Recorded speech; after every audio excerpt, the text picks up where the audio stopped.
I'm here with actor Brandon Kalm, who is currently starring on Broadway in Waitress. Before we talk about Waitress, though, let's get a little bit into when you first decided you wanted to be an actor and Sure. and your journey to theater. Well, I realized I wanted to be an actor in high school. I had to take an arts credit my freshman year, and my sister told me it was like Whose Line Is It Anyway, which is my favorite show. And so I took this class, and I fell in love with performing. And I was a big athletic guy in high school, so I sort of just that all sort of fell to the wayside as I started doing more theater and then realized I wanted to do it for my life, probably about my junior or senior year of high school, and started really considering what I could do with that. Now, when did you decide to move out here to New York? I auditioned for a bunch of schools for college, and of the ones that I got into, Pace was the most intriguing to me. Seemed to be the school that fit best for me. Had sort of the greatest energy about it, and so I had never been to New York before, and I just thought, why not try it now? So I moved up here for college for the first time ever being in New York. And now this is a complete judgment on my part after knowing you for about, 3 minutes now? But you seem like such a sweet, honest, like, down-home boy. Like, was it overwhelming for you to come to the city and kind of be thrown into the New York experience, or are you just putting on an act right now? No, it was definitely overwhelming for sure. I think it's overwhelming to anybody who comes in in some sort of capacity. There's part of your personality that's not ready for all the things that get thrown to you when you move to New York City. But so much of me was just ready for a change and for something exciting to happen in my life, and I was taking a huge risk by going to college for musical theater, so I figured might as well make it the biggest risk I possibly can and move here. And for as many things that were shocking to me, there was that many things that were intriguing that made it just the greatest move I ever did, I think. How long ago was that? About 8 years, 8.5 years. So you've been in New York 8 years, and you still have that nice, sweet disposition about you. That's pretty good. It comes and goes. Yeah, at the post office 5 minutes ago, it probably wasn't there, right? It wasn't great. It wasn't great. I was not who's their best self at the post office? That's very not true. Not very many people. Now, when you got here to New York, what was the first thing that you booked? I was in college for the first 3 years and 2.5 years, and then the summer of my sophomore year, I booked the international national tour of American Idiot that I did my entire junior year. I went on tour and did that show in 7 different countries. What was that like, touring at such, a relatively young age? Oh yeah, I booked it before I was 21 years old. By the time the tour started, I just turned 21. I was touring as a rock star in a rock star show all around the world for fans of a band that are just diehard. So it was, it was an unbelievable sort of acting and theatrical experience, one that's totally one of a kind, and was really my first paid acting job. So it was incredible. That's a big step to take, going out on tour, having it be your first gig, and so it's got to change you a little bit too. Yeah, oh, for sure. I learned a lot about myself, like what I could and could not do, and things that I did and did not want to do, and it also afforded me the ability to say, it made people more interested in me because I had a credit coming out of school. I wasn't as green necessarily as most other people are, even though I was definitely still, very green. Yeah. And then you also were part of American Psycho. I was. What was that experience like for you opening the Broadway show? Oh, it was amazing. I was studying at the William Esper Studio at the same time, so I was learning so much about acting and what I wanted to be doing, and then getting to apply it every day as well in rehearsal. And I was a standby there, so it was sort of the dream first experience for a Broadway show. I think because it's all of the learning and all of the time watching something get built and none of the pressure of building it necessarily. It's just your job is to uphold the things that the other people bring to the table and maintaining the integrity of a show, and which was so easy because the show was so good, and I loved my job, and it made me want to work extra hard to make sure I was doing that part. But it was so great because it allowed me to really focus on school and learning, as well as getting to have a hand in building this show. Yeah. Prior to booking the part, before you were cast, did you have any, not expectations, but did you want to read for Patrick and be the lead, or did you go in, more? I know you understudied Sean, so.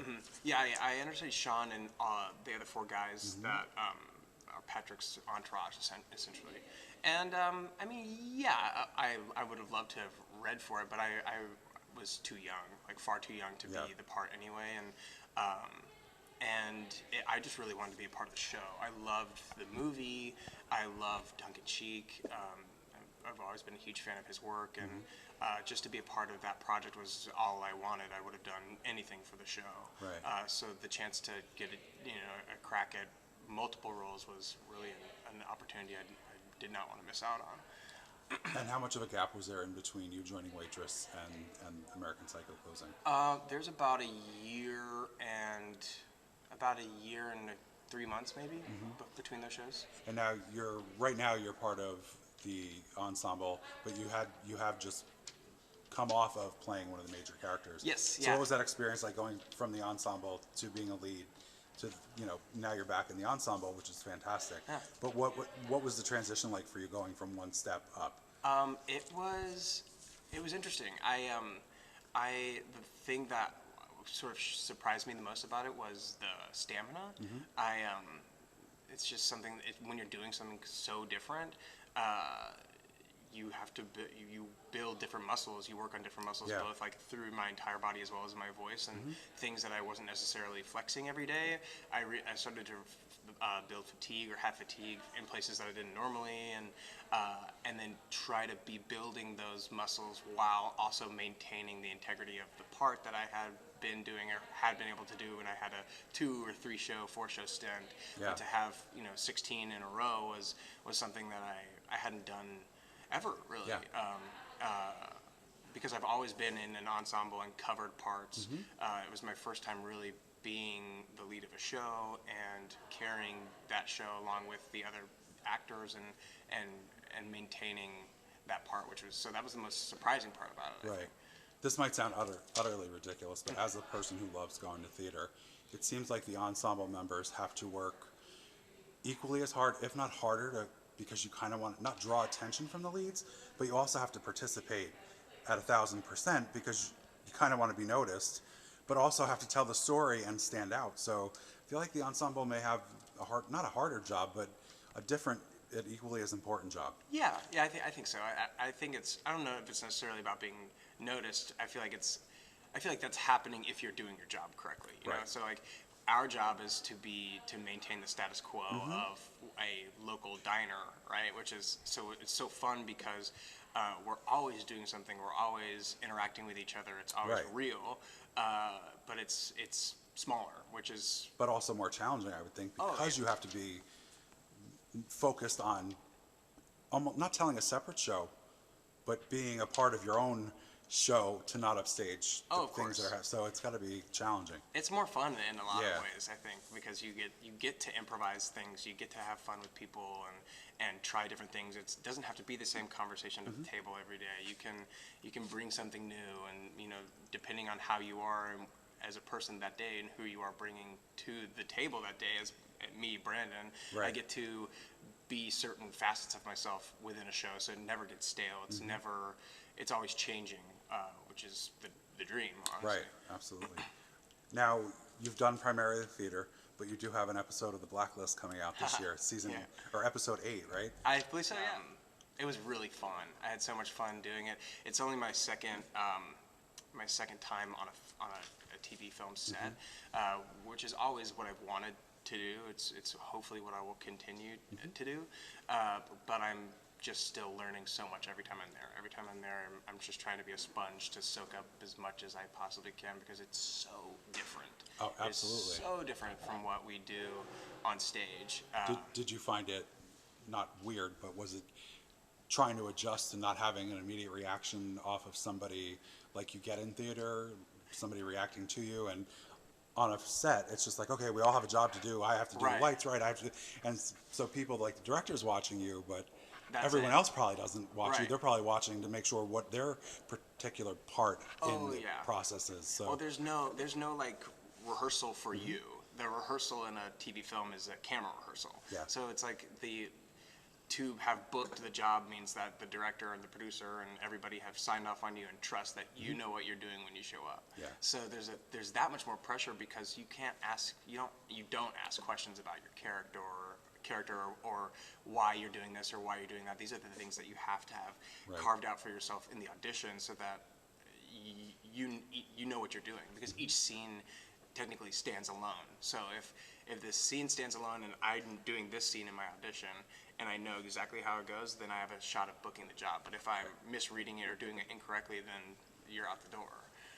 So they trust you to know. Right. So when you show up, you have to just go with gotta your know, gut. yeah, You yeah. really got to go with your gut and be like, what I did in the audition room had to have been right. Maybe I lean a little bit further into that. You get multiple takes most of the time. Right. So you can try it a few different ways, and the director will tell you if they like what you're doing or not, which is nice. But it's heavily relying on your own self-confidence, which is, another muscle that you have to be flexing as an actor right, constantly. and there are a lot of good shows here that still tape in New York, so you can do your theater gig at night. Yeah. And be on set during the day. So Absolutely. you Which have to is get on a Law and Order. great. That's not you're not really a New York actor. It's I don't not. think, until No, you get you get gotta there. cut so your teeth on you an have episode to. of Law and Order Yeah. before you're a New York film actor. That's It's right. True. It's so true. So that's your goal in 2019, right? I've been close. I've gotten close 2 times, but 2019, I'm Is going to the book year. that guest star. on We will Law send and this Order. interview right over to them. Oh, good. Please do. Yeah, let them know. You're welcome. Over I at will look Chelsea up the. Piers. Yeah, there you go. Next time we'll shoot the interview at Chelsea Piers. Oh, great. So I can Maybe just we'll pop right stumble over. upon Yeah. you. Yeah. Oh, great. Yeah. So, what are you looking to do other than film and television? Are you interested in directing or anything like that, or are you really still soaking up the excitement of being an actor? I'm still really just enjoying working on acting, getting better at that. I have been writing. I continue to write. I don't feel like I am necessarily a writer. My girlfriend's a writer. My girlfriend's an amazing writer.